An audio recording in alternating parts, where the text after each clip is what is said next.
আপনি একের পর এক পাপ করে যাচ্ছেন আর ভাবছেন আপনার কিছুই হচ্ছে না। সবার চোখে আপনি অনেক ভালো মানুষ, কেউ আপনার কোনো অপকর্ম ধরতে পারছে না।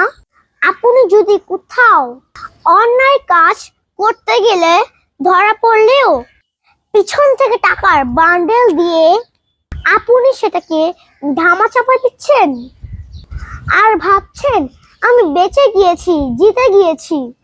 আপনার খারাপ মানুষের মুখোশটা কেউ দেখলেও না, আপনার সম্বন্ধে কেউ জানলো না, আপনার সম্বন্ধে সবাই ভালো জানলো। এটা ভেবে আপনি ভাবছেন আপনি বেঁচে গিয়েছেন?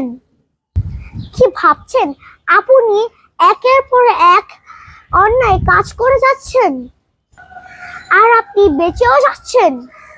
এটা যদি আপনি ভেবে থাকেন তাহলে ভুল ভাবছেন। একটা কথা আপনি মনে রাখবেন, পাপ কিন্তু বককেও ছাড়ে না, আল্লাহ কিন্তু ছাড় দেয়, ছেড়ে দেয় না। সবাই অবশ্যই খুলনার কুখ্যাত খুনি এরশাদ শিকদারের কথা সবাই জানেন। তার পাপের বোঝা এতই ভারী হয়ে গিয়েছিল, তারও কিন্তু শেষ রক্ষা হয়নি। টাকা ছিটেও কিন্তু তার শেষ রক্ষা হয়নি। অতএব অন্যায় করার আগে 10 বার ভাববেন। বারবার আপনি অন্যায় করতে গিয়ে আপনি একদিন ঠিকই ধরা খেয়ে যাবেন।